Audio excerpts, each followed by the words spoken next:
This is Cage. My name is Gardy. I have a guest that's zooming in. I'm going to let him introduce himself, and then we're gonna find out where he's at and what he has going on. Hey, how you doing? How's it going? Okay. Hey, somebody hasn't met you yet. What's your name and where you train out of?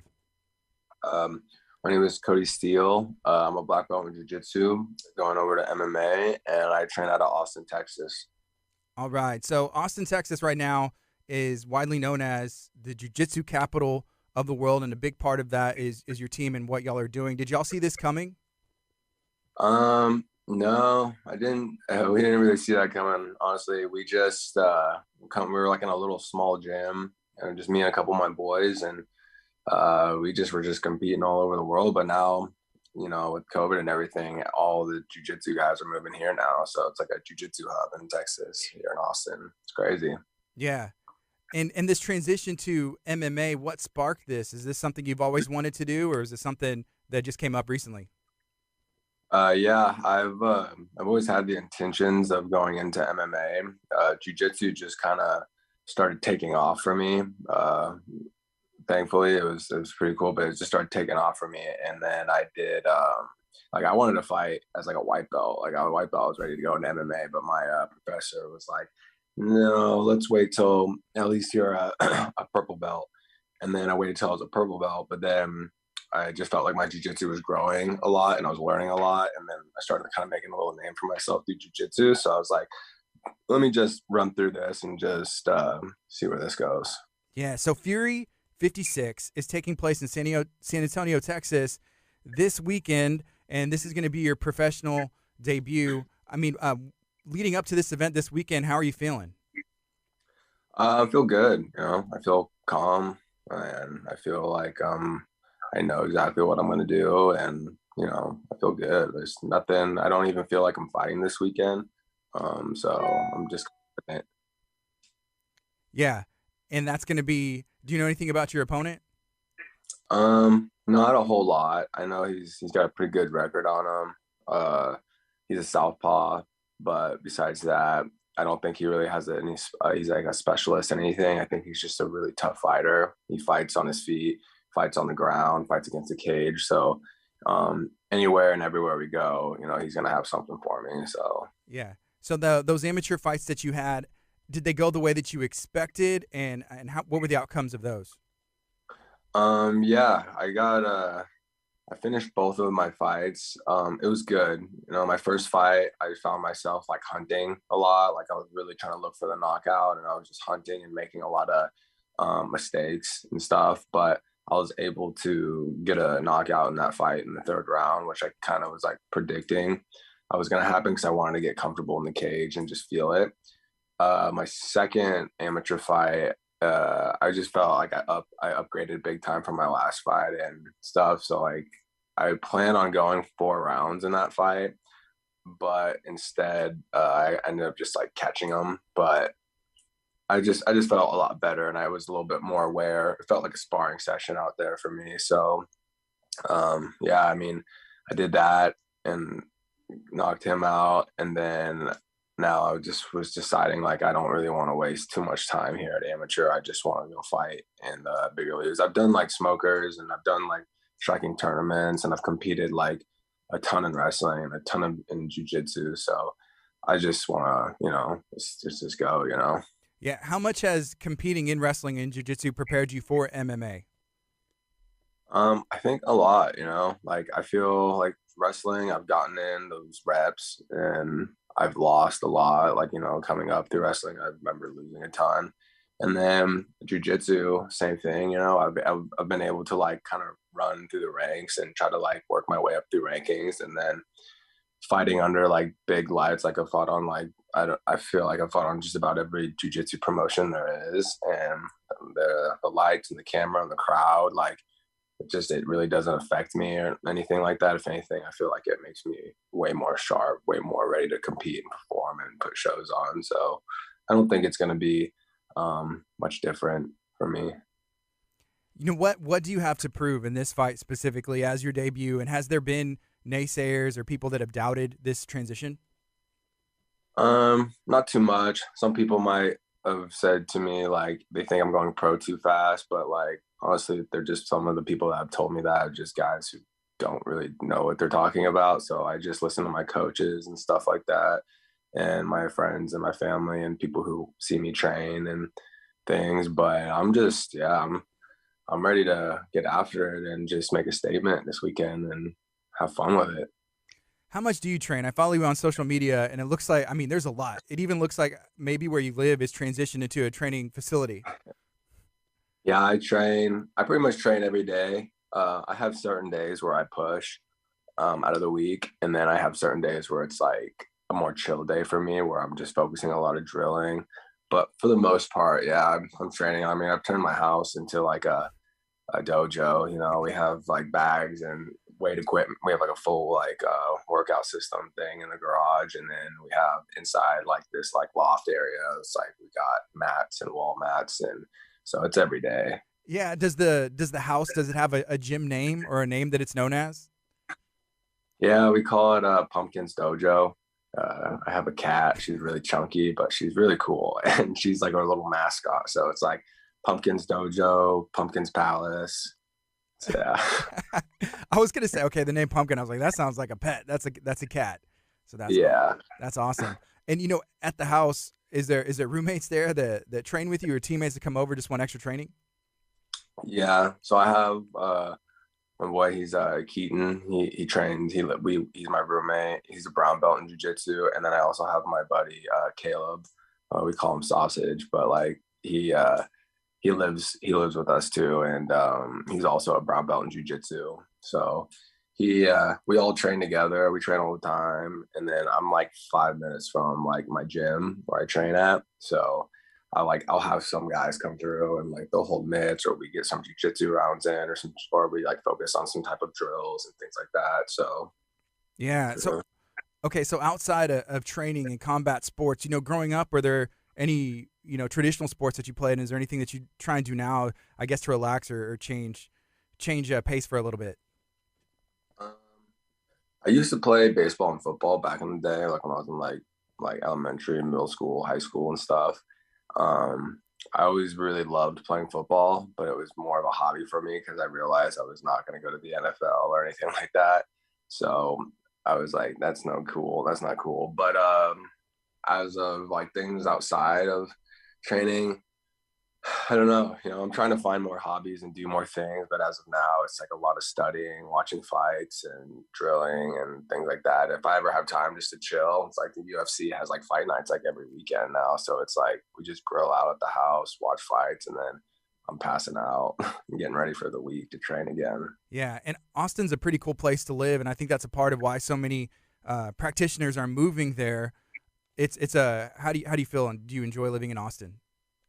Yeah, it's really cool living here in Austin. Like I like if I like want to go out on the weekend and hang out with my friends, like I always know Austin's like popping off downtown and there's always fun stuff to do.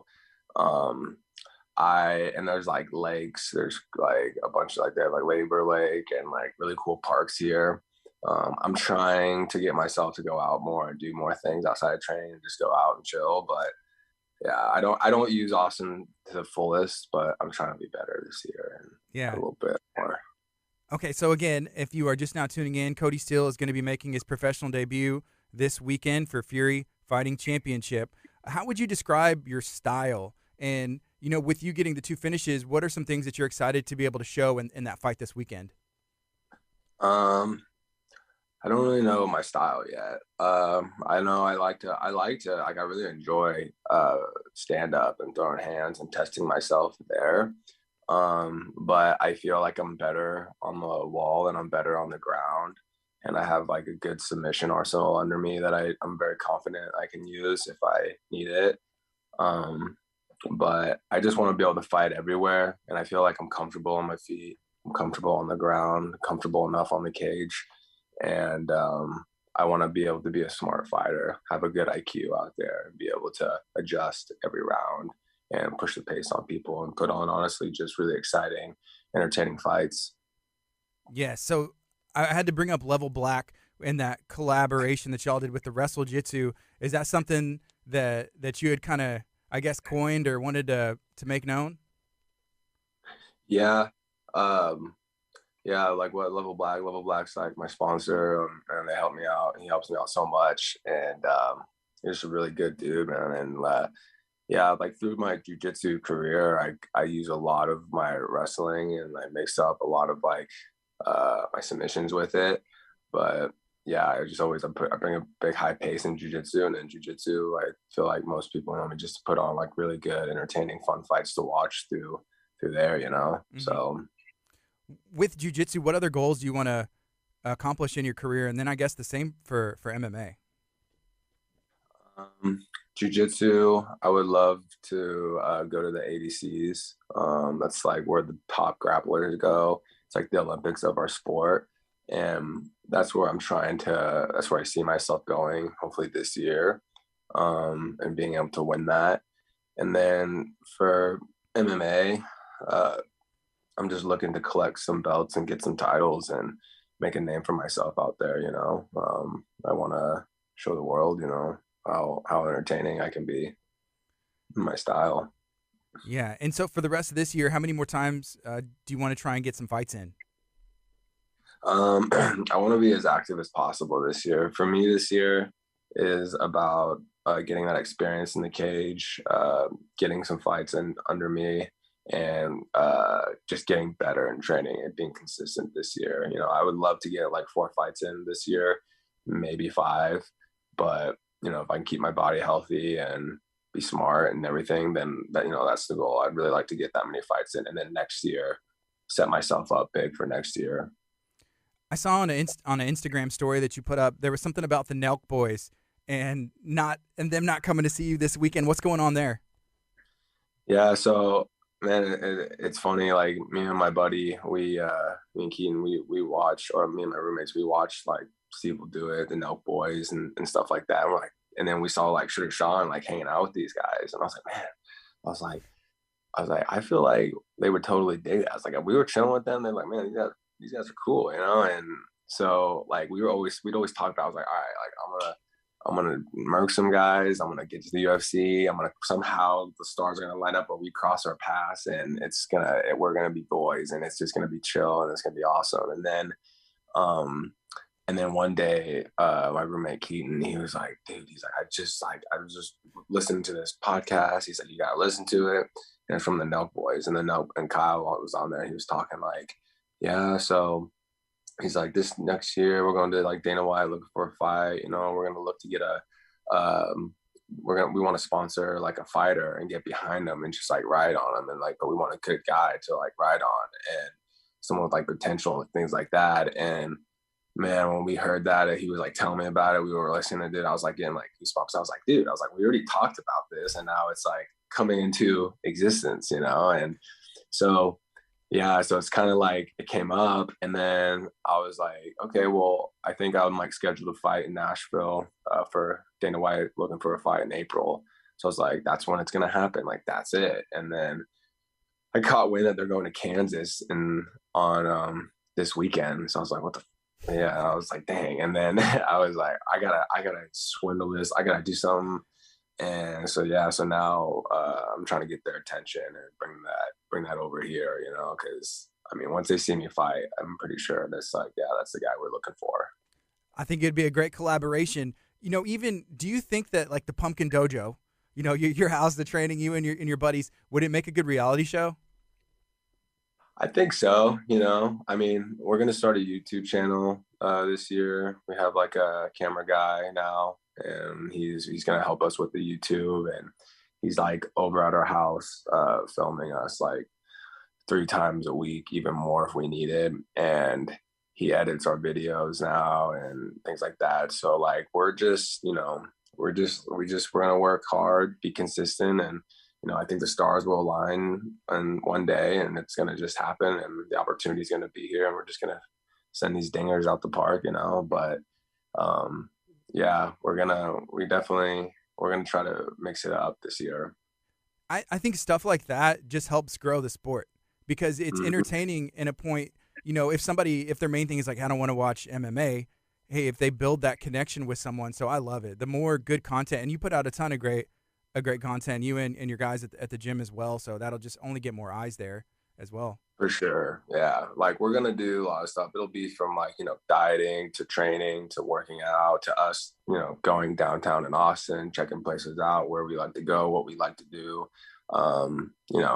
The things are endless in that department. So we're gonna try to make moves on that this year and show and kind of spread the word about jujitsu and everything. So this weekend, Kody Steele's making his professional debut at Fury Fighting Championship 56 in San Antonio. Can you share your experience fighting for Fury? Has it been good for you? And anything you'd like to share about them?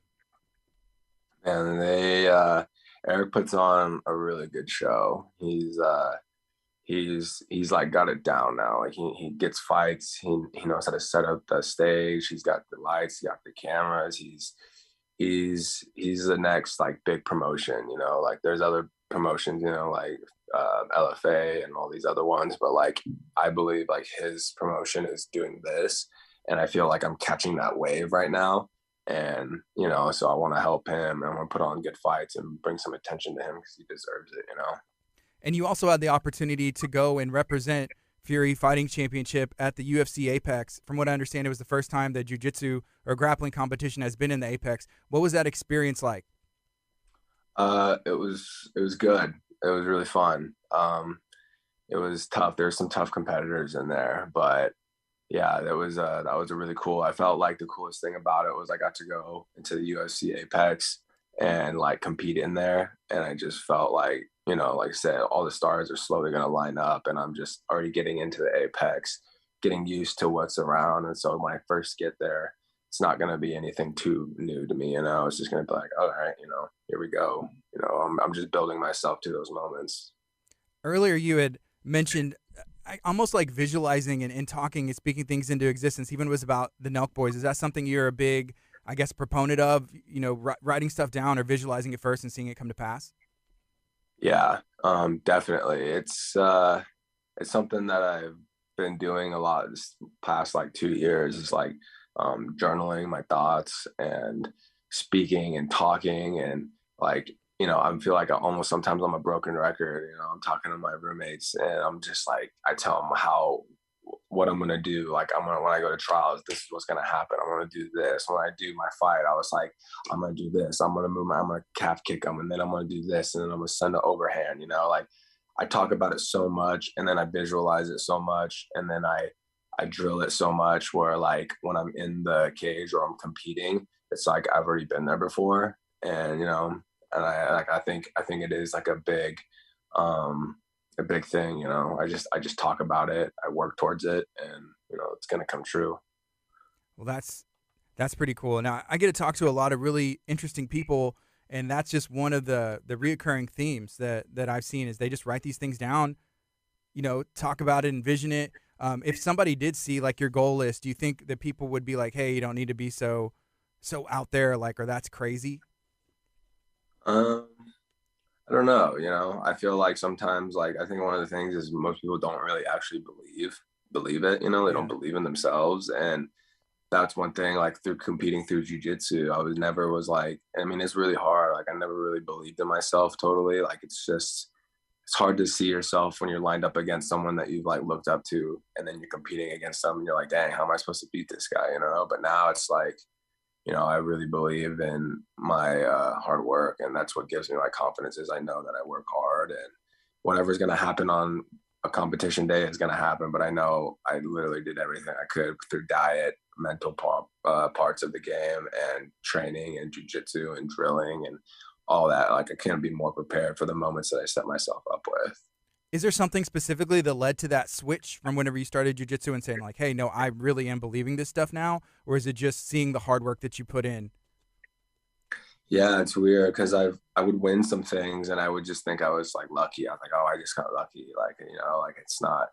It wasn't anything like that. Like I would win. Like when I won combat jujitsu, I was like, oh, I just got lucky. I got lucky. But at the end of the day, when I look back, it's like no. Like I put a lot of work in. I wake up early. I do my strength and conditioning. I do my drills. I do a lot. And sometimes when I ask people what they do, they'll be training and I'm like, what's your training schedule? Like, oh, I train in the morning, jujitsu, and then I train at night, jujitsu. And I was like, okay, well, it's like I do that too, you know, and Yeah. then, but I do more off the mat. So, if like, how are you going to beat me on the mat if you're not even beating me off the mat? You know, a lot more goes into it, I feel like.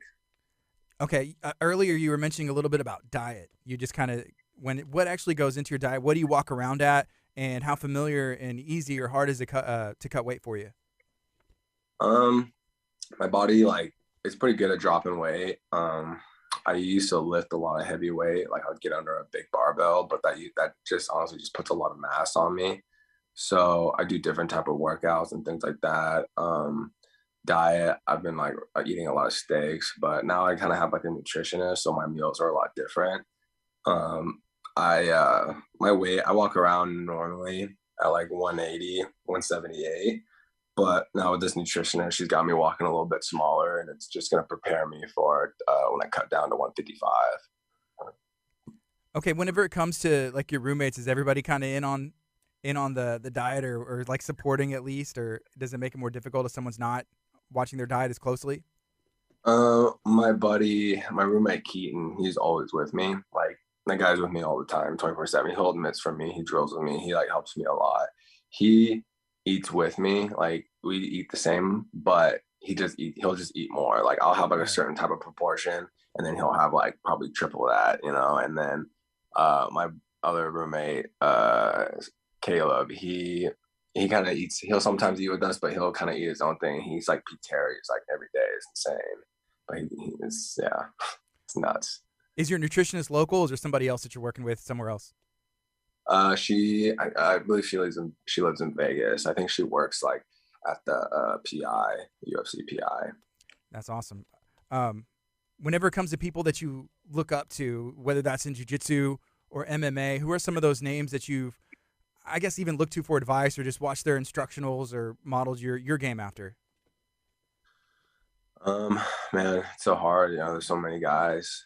Uh, I mean, like jujitsu wise, I've watched a lot of jujitsu guys. Kind of like I've taken like a little bit of piece of some guys. You know, like I watched a lot of JT Torres, Gary Tonin, um, Renato Canuto, those guys. And like MMA, I kind of watch just like a variety of people. But like someone I go to for advice and someone that I look up to is like my professor, Rodrigo. He's been with me since I've been a white belt. He's kind of brought me up. He's like my dad, you know, and he just gives me really good advice all the time. He's been, yeah. He if I didn't have that guy, I would definitely wouldn't be where I'm sitting now, you know. Yes. How about any other crossovers? You know, from jiu-jitsu to MMA, is there anything else you'd like to experience in the future or compete in? Um, as of now, you know, not too much. You know, I just got my eyes set on just oh my god, and I just got my eyes set on just getting these wins and moving on and seeing what the future holds. You know, maybe the UFC, maybe something. You know, something that's gonna pay and be able to put me on a good platform so I can show everybody what I've been working hard for. Awesome. Okay, I got one final question. If somebody hasn't watched you fight before, why do they need to either subscribe or tune into UFC Fight Pass this weekend, Sunday, to watch you compete for Fury Fighting Championship? And what will they see? What can they expect? Oh man, just honestly, just fireworks, great technique, smart fighting, and explosive fighting. And if people like to watch finishes, then they need to watch me fight because I'm definitely finishing this guy this weekend, 100%. All right. Thank you so much for your time. Is there anything else you'd like to share today?